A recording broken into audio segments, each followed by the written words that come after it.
Good day and welcome to CDI Talks. My name is Anton Shekhovtsov and I chair the Center for Democratic Integrity, an Austria-based NGO that analyzes attempts of authoritarian regimes to influence politics and societies in Europe. Today I'm talking to Slovak political scientist Grigorij Mesežnikov. Grigorij was born in the Soviet Union but moved to Czechoslovakia back in 1981. In the 80s and 90s he worked at the Comenius University and the Slovak Academy of Sciences. In 1997, together with Slovak scholar and future diplomat Martin Butora, Grigorij co-founded the non-governmental think tank Institute for Public Affairs, and since 1999 has been its president. Grigorij is a prolific writer, and in addition to numerous essays for Slovak and international academic journals and mass media, he authored and co-authored several books on Slovak politics and political parties.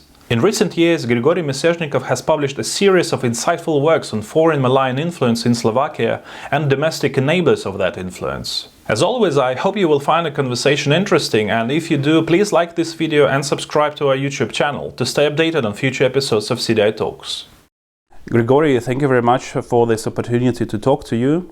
We'll be talking about Slovakia, we'll be focusing on Slovakia, but also talk about the perceptions of the Russia's war against Ukraine and Russia's malign influence in this country. You know, Globsec, if we look at the polls conducted by Globsec in 2021-2022, we will see a slight decrease in the opinions in Slovakia, suggesting that this country should be considered somewhere in between the West and the East in geopolitical and also civilizational terms. Although these opinions, they're still a majority, they still represent a majority, but the situation seems to change and more people in Slovakia say that this country should be part of the West.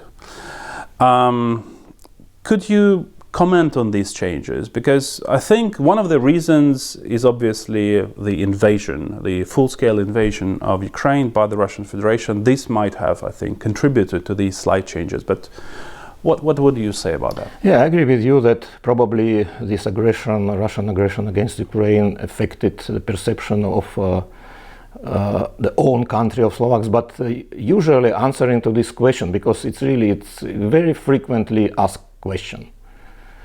I am answering that Slovakia is an integral part of the West. So we are not speaking about geography. But even if we are speaking about geography, it's not, fully true that Slovakia is something in between. But socially, politically, economically, mentally, confessionally, Slovakia is a part of the West. We have liberal democracy, we have free society of Western style, we have economy which is integrated part of the West. Slovaks are Western Christians, both Catholics and Protestants. Maybe we are the eastern part of the West, but we are part of the West. I have to say that there are some factors, historical factors, socio-cultural factors, which are really encouraging the persistence of this kind of perception of the country, of the state and society. Because Slovaks, it's a really relatively young nation. The Slovak nation was formed in the second part of 19th century. And many decades Slovaks didn't have their own state. Fortunately for Slovaks, they became a part of Czechoslovakia, which was de facto national state of both nations. And then Slovakia, after collapse of communism, became sovereign state. Before it was a part of the so-called socialist camp, which definitely wasn't part of the West. Slovakia is a part of Czechoslovakia, was a member of Warsaw Treaty. So we were even part of the East de facto. Yeah, geopolitically. But today we are geopolitical. I think that today it's absolutely full compliance of the so-called geopolitical position with the internal, as I said, social, cultural, economic, mental even, I would say, and confessional environment. So, but realistically speaking, I think that this approach, this perception of their own country as something in between among Slovaks probably will persist still Also, there is a generation, or probably even two generations, that still remember those socialist times, and for them it's very difficult to switch from one perception, a country which is part of the East geopolitically and civilizationally, and then suddenly, just with the accession to NATO and the EU, it was still right. It was right. quite fast, all those changes, and you can't. The mentality, you can't simply switch it very quickly. You mentioned these two generations after the collapse of communism, and there are older generations which really they remember how their country, state, Czechoslovakia or Slovakia, was a part of the socialist camp. But even in 19th century was quite present in public discourse of Slovakia, the concept of pan-Slavic, maybe brotherhood, solidarity, or belonging to the different part of the world than, let's say, so-called Anglo-Saxons or Romans. One of the most prominent representatives of this way of thinking, Ľudovít Štúr, who is iconic person here in Slovakia. He is really national leader, I would say national hero in terms of his participation and contribution to creation of Slovak nation. He is considered as a codifier of Slovak language, and at the end he decided, after being frustrated and disappointed with the unsuccessful efforts of the smaller Slavic nations to establish kind of arrangement, maybe not the full independent state, but kind of federation, maybe under umbrella of Austria, of creation of federation only of Slavic nations. And after all these unsuccessful efforts, he just suggested to join Russia, to dissolve in the Russian nation, to accept Russian language as a national language of Slovakia, and even to baptize to the Orthodox Christianity.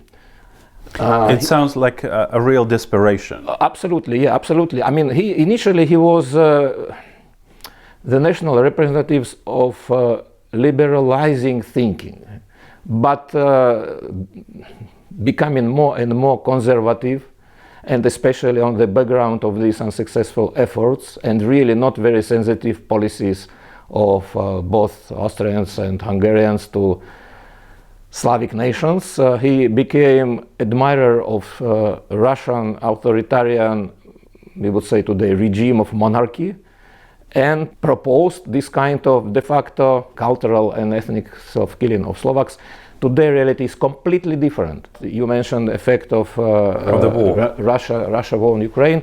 I would refer to some other public opinion polls which are indicating that really some positive, from my point of view, shifts, which is confirming the abandoning of very naive, maybe idealistic ideas about Russia, because this war was, especially start of this war, was so brutal that, I mean, these unbearable pictures of suffering people, killed people, destroyed buildings, homes, infrastructure, and it's still continuing.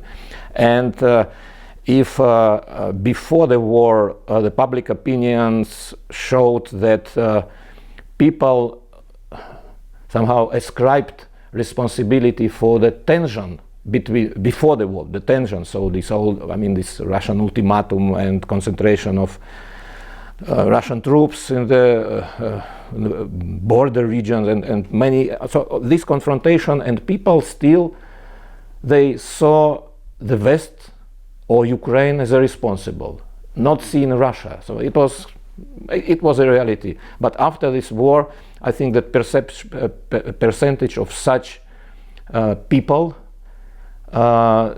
decreased. I think that 50%, and the same, the popularity, or I would say level of approval of Putin, if I can use this American phrasing. Putin is not today so popular and so trustworthy as he was before the war. On the level of public opinion in Slovakia, the positive shift is that the support for our membership in the European Union and NATO, and a special perception of the West and especially NATO as a guarantee of our security really increased. I'm sure that the Russians are also observing these trends and these developments, that there are more people in Slovakia who believe that they're part of the West, that support for Putin's regime is falling.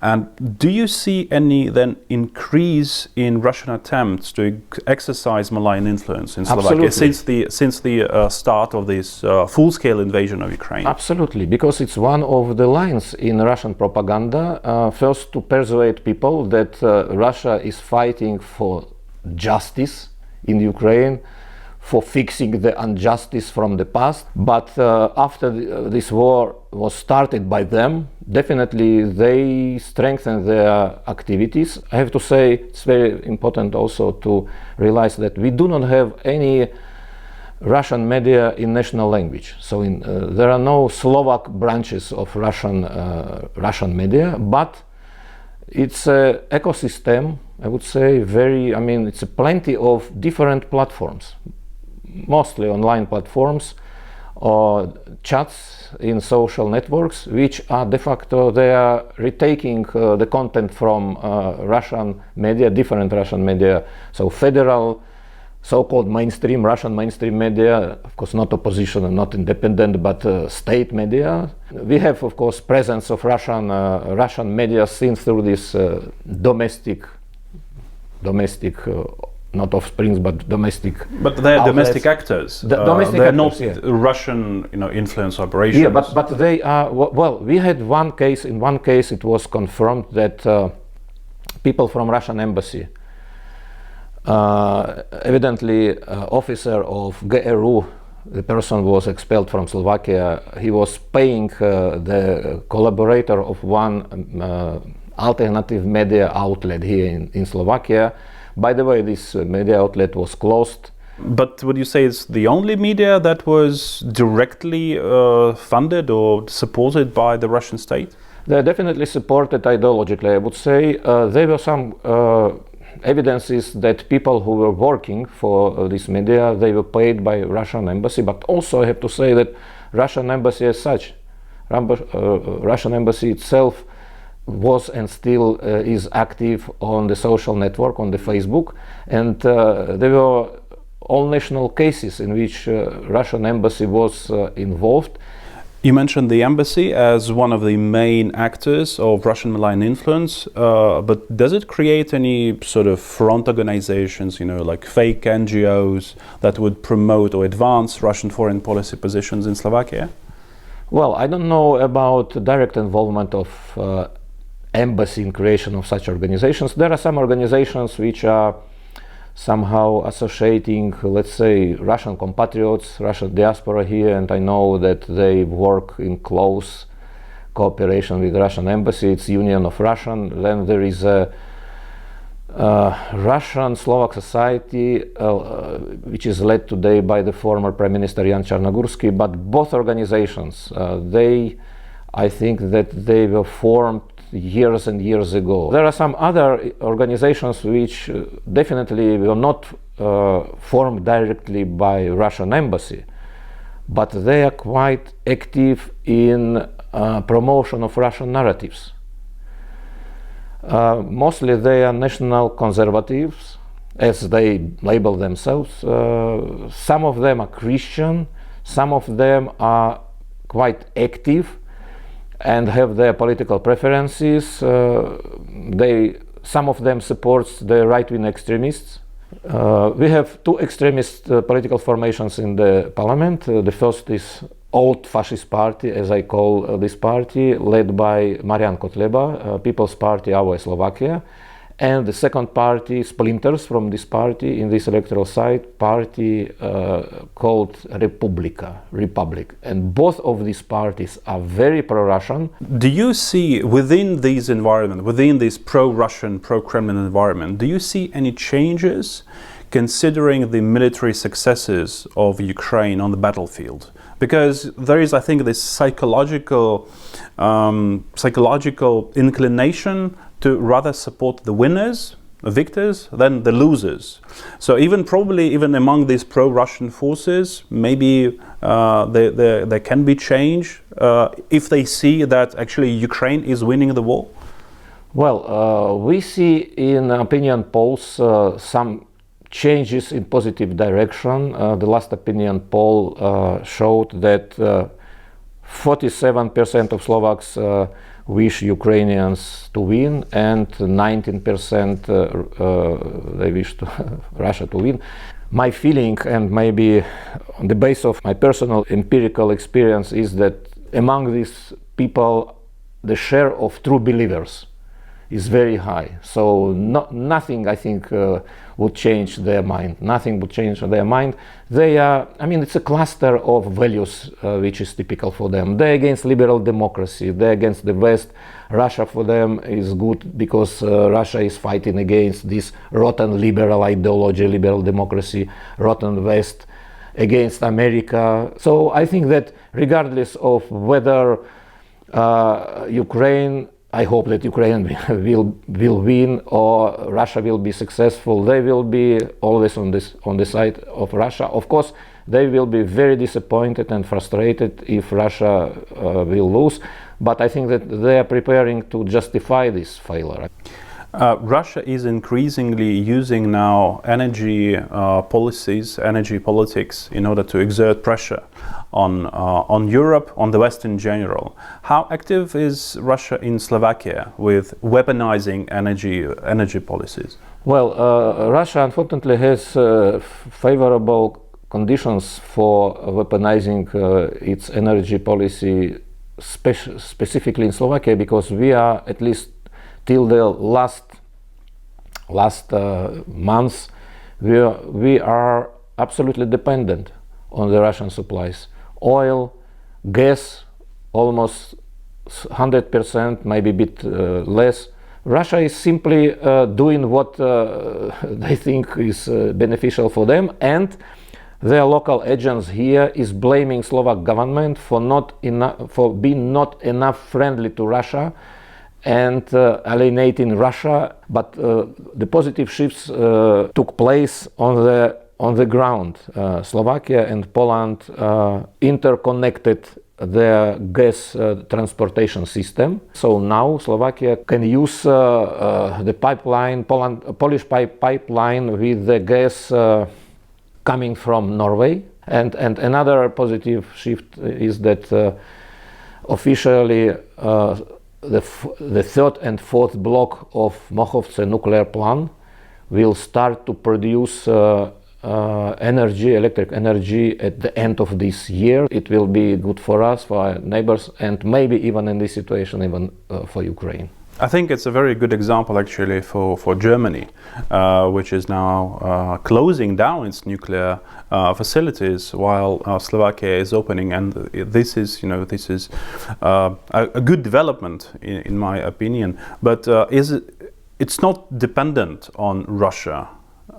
Nuclear plant? It's, technologically, it was built with the Western technological. Because in Hungary, this Paks nuclear plant is dependent on the Russians, and this is one of the instruments of Russia's influence in Hungary. So. Well, I think that so far all these reactors which worked in Slovakia, built in the previous years, of course, they were dependent on Russian supply of this fuel. But I think that these third and fourth blocks of Mochovce nuclear plant was built with Western technology, and I think that these two blocks will not be dependent on Russia. Thank you very much for this conversation, Grigorij. It was my big pleasure. Thank you very much for inviting me, and I wish you successes in your excellent activities. Thank you, likewise.